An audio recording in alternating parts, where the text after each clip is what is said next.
أعوذ بالله من الشيطان الرجيم بسم الله الرحمن الرحيم قل ادعوا الذين زعمتم من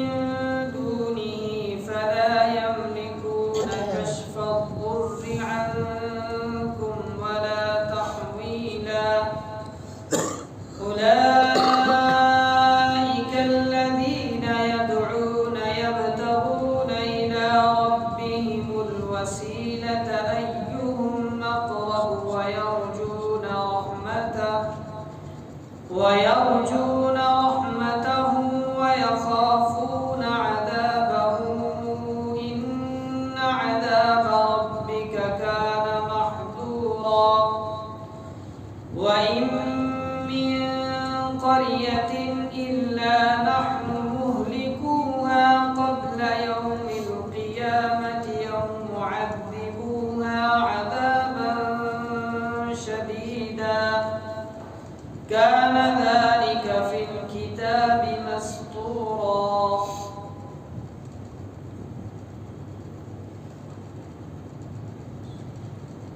جو لوگ اللہ کے علاوہ دوسرے معبودوں کو مانتے ہیں ان سے کہہ دو کہ جن کو تم نے اللہ کے سوا معبود سمجھ رکھا ہے انہیں پکار کر دیکھو، ہوگا یہ کہ نہ وہ تم سے کوئی تکلیف دور کر سکیں گے اور نہ اسے تبدیل کر سکیں گے۔ جن کو یہ لوگ پکارتے ہیں وہ تو خود اپنے پروردگار تک پہنچنے کا وسیلہ تلاش کرتے ہیں کہ ان میں سے کون اللہ کے زیادہ قریب ہو جائے، اور وہ اس کی رحمت کے امیدوار رہتے ہیں اور اس کے عذاب سے ڈرتے ہیں۔ یقیناً تمہارے رب کا عذاب ہے ہی ایسی چیز جس سے ڈرا جائے، اور کوئی بستی ایسی نہیں ہے جسے ہم روز قیامت سے پہلے ہلاک نہ کریں یا اسے سخت عذاب نہ دیں۔ یہ بات تقدیر کی کتاب میں لکھی جا چکی ہے۔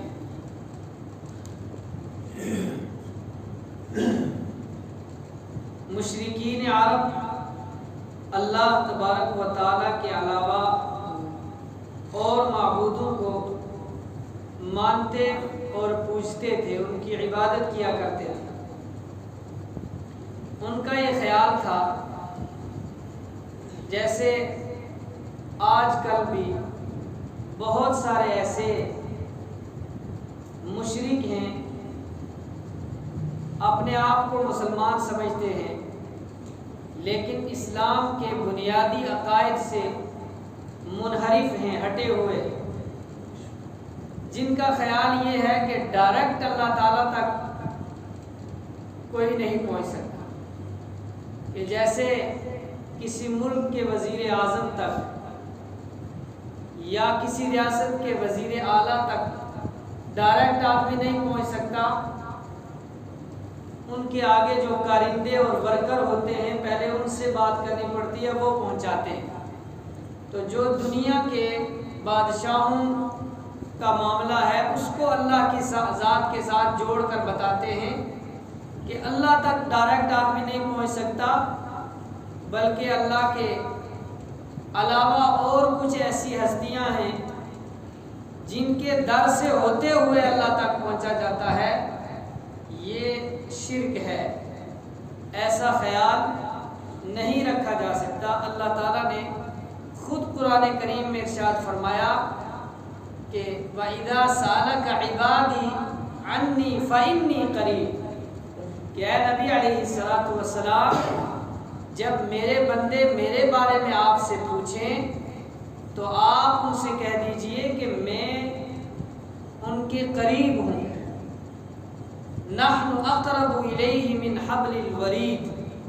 اللہ تعالیٰ نے فرمایا کہ میں اپنے بندوں کی شاہ رگ سے بھی زیادہ ان کے قریب ہوں۔ شاہ رگ اس نس کو کہا جاتا ہے کہ جب وہ کٹ جائے تو کوئی جاندار چیز زندہ نہ رہ سکے۔ اللہ تعالیٰ نے فرمایا کہ اس سے بھی زیادہ میں قریب ہوں۔ جب اللہ خود اتنا زیادہ قریب ہے پہنچنے کے لیے اگر کوئی وسیلہ ہے تو وہ صرف اور صرف ایمان اور اعمال صالحہ ہے۔ اس کے علاوہ کسی اور چیز کو وسیلہ مان کر اللہ تک پہنچنے کا خیال رکھنا یہ درست نہیں ہے۔ تو ان لوگوں کا یہ خیال تھا کہ اللہ تک پہنچنے کے لیے پیغمبر یا جنات یا فرشتے یا اولیاء اللہ جو ان لوگوں نے متعین کر رکھے تھے ان کو بھی خدائی کا درجہ دیتے تھے، اللہ کا درجہ دیتے تھے۔ ان کے اس زعم باطل کو اللہ تبارک و تعالیٰ نے باطل قرار دیتے ہوئے فرمایا قُلِ ادْعُوا الَّذِينَ زَعَمْتُم مِّن دُونِهِ، کہہ دیجئے نبی صلی اللہ علیہ وسلم ان لوگوں کو کہ جو اللہ کے علاوہ اور معبودوں کو پکارتے ہیں، ان کی پوجا کرتے ہیں، ان کی عبادت کرتے ہیں، فَلَا يَمْلِكُونَ كَشْفَ الضُّرِّ عَنْكُمْ وَلَا تَحْوِيلًا، کہ وہ لوگ تجربہ کر کے دیکھ لیں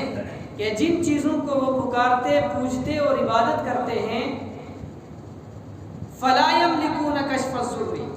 وہ کسی بھی تکلیف کو ان سے ہٹا نہیں کر سکتے، دور نہیں کر سکتے، یا کسی تکلیف میں کوئی کمی نہیں کر سکتے، اس میں کوئی تبدیلی نہیں کر سکتے۔ جو تکلیف کو ہٹا نہ سکے، اس میں تخفیف نہ کر سکے، اس میں کوئی کمی نہ کر سکے، اس کو خدا ماننا یہ جائز اور درست نہیں ہے۔ خدا وہی ہے جو تکلیفوں کو دور کرتا ہے، جو زندگی اور حیات کا مالک ہے، جس نے اس کائنات کو بنایا اور اس کے سارے نظام کو چلا رہا ہے، وہی خدا ہے، وہی عبادت کے لائق ہے۔ اس کے علاوہ کسی اور کی عبادت کرنا جائز اور درست نہیں ہے۔ اولئک الذین یدعون یبتغون الی ربہم الوسیلہ، یہ لوگ جن کی عبادت کرتے ہیں، جن کو پوجتے ہیں، وہ خود اللہ تبارک و تعالیٰ کی طرف وسیلہ تلاش کرتے ہیں۔ اس سے مراد بت نہیں ہے، دیوی اور دیوتا نہیں ہے، بلکہ اس سے مراد انبیاء، فرشتے اور جنات ہیں، نیک جنات، جن کو اہل عرب پوجا کرتے تھے، ان کی عبادت کیا کرتے تھے۔ ان کے بارے میں یہ آیت ہے۔ عام دیوی دیوتا اور پتھر کی بنی ہوئی مورتیاں اس سے مراد نہیں ہیں کہ وہ مورتیاں بھی اللہ کا قرب چاہتی ہوں، ایسا نہیں ہے، بلکہ اللہ تعالیٰ فرماتے ہیں کہ یہ تین انبیاء، اسی طریقے سے فرشتے، ملائکہ اور جنات، ان میں سے جس کو اہل عرب پوجتے تھے یا جن کی عبادت کرتے تھے، جن کے تعلق سے ان کا یہ خیال تھا کہ یہ معبود ہیں، اللہ تعالیٰ نے فرمایا یدعون یبتغون الی ربہم الوسیلہ، کہ وہ تو خود رب کی طرف وسیلہ تلاش کرتے ہیں کہ ایہم اقرب، کہ وہ کس طریقے سے اللہ کے قریب ہو جائیں، وَيَرْجُونَ رَحْمَتَهُ، اور اس کی رحمت کی امید رکھتے ہیں، وَيَخَافُونَ عَذَابَهُ، اور اس کے عذاب سے ڈرتے ہیں۔ جو اللہ کی رحمت کی طرف خود کوئی وسیلہ تلاش کر رہے ہوں، جو اللہ تبارک و تعالیٰ تک پہنچنے کے لیے خود امیدیں لگائے بیٹھے ہوں اور اس کے عذاب سے ڈر رہے ہوں، ان کے بارے میں یہ سوچنا کہ یہ رب ہیں، یہ معبود ہیں، ان کی عبادت کرنی چاہیے، یہ باطل عقیدہ ہے، یہ درست بات نہیں ہے۔ وسیلہ کس کو کہتے ہیں؟ وسیلہ ذریعے کو کہتے ہیں۔ جیسے ایک رسی وسیلہ ہے کنویں سے پانی نکالنے کے لیے، ایسے ہی اللہ تک پہنچنے کے لیے، جیسے میں نے پہلے عرض کیا کہ اگر کوئی چیز وسیلے کا درجہ رکھتی ہے تو وہ صرف اور صرف ایمان اور اعمال صالحہ ہے، کہ اگر ایمان ہے، اعمال صالحہ ہے تو یہی وسیلہ ہے اللہ تک پہنچنے کا۔ اگر یہ دونوں چیزیں نہیں ہیں، نہ ایمان ہے نہ اعمال صالحہ ہے، تو پھر اللہ تک رسائی بندے کی نہیں ہو سکتی، یعنی اللہ کی رحمت تک بندہ نہیں پہنچ سکتا، جنت تک نہیں پہنچ سکتا، اس کے لیے ایمان اور اعمال صالحہ شرط ہے۔ ان عذاب ربک کان محذورا، کہ یقیناً اللہ تبارک و تعالیٰ کا جو عذاب ہے وہ ان لوگوں کو پہنچنے والا ہے۔ اس کے بعد اہل عرب کو جو اللہ تعالیٰ کو نہیں مانتے تھے یا اللہ کو مان کر اس کے ساتھ اوروں کو بھی شریک ٹھہراتے تھے، اللہ تعالیٰ نے ان کو فرمایا متنبع کر کے کہ وَإِن مِّن قَرْيَةٍ، کہ جو کوئی بھی بستی دنیا میں موجود ہے إِلَّا نَحْنُ مُهْلِكُوهَا قَبْلَ يَوْمِ الْقِيَامَةِ،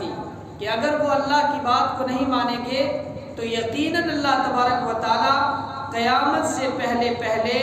ان کو ہلاک کر دے گا، او معذبوها عذابا شدیدا، یا ان کو دردناک عذاب دے گا۔ جب اس قسم کی آیات سنائی جاتی تھی تو اہل عرب کہا کرتے تھے نبی رحمت صلی اللہ علیہ وسلم سے کہ اگر واقع میں اللہ تعالیٰ عذاب دینے والا ہے تو پھر وہ عذاب آتا کیوں نہیں ہے، اس کی پکڑ میں ہم گرفت کیوں نہیں ہوتے ہیں، کیوں نہیں پکڑے جاتے ہیں؟ تو اس کا اللہ تعالیٰ نے جواب دیا کہ اس کا ایک وقت متعین ہے، اگر دنیا میں ان کو سزا نہیں ملی تو قیامت کے دن سزا ملے گی، اور ہر ایک قوم کے لیے اللہ تبارک و تعالیٰ کی طرف سے ایک وقت متعین ہے۔ جب وہ متعینہ وقت آتا ہے جو اللہ نے اپنی حکمت سے متعین کر رکھا ہے لوح محفوظ میں، وہ وقت جب آتا ہے تب اللہ تعالیٰ کی طرف سے پکڑ ہوتی ہے۔ جیسے کفار مکہ 13 سال تک آپ صلی اللہ علیہ وسلم کو ستاتے رہے، پھر وہاں سے نکال دیا، آپ صلی اللہ علیہ وسلم ہجرت کر کے مدینہ میں آئے، وہاں بھی پہنچنے لگے، وہاں سے بھی نکالنے کی سازشیں رچنے لگے، تب اللہ تبارک و تعالیٰ نے بڑے بڑے جو کافر تھے، نافرمان تھے، ان کو بدر کے موقع پر مسلمانوں کے ہاتھوں سے ذلیل اور رسوا کروا کر مروایا اور ان کی طاقت توڑ دی، گویا کہ ان کی کمر توڑ دی اور ان کی طاقت کو ختم کر دیا۔ او معذبوها عذابا شدیدا سے یہی مراد ہے کہ ہم ان کو دردناک سزا دیں گے۔ وہ سزا بدر کے موقع پر دی کہ 70 ان کے بڑے بڑے سورما جو ہے وہ مارے گئے۔ کان ذلک فی الکتاب مستورا، یہ اللہ تبارک و تعالیٰ کے پاس کتاب میں لکھا ہوا ہے۔ اللہ تبارک و تعالیٰ سمجھنے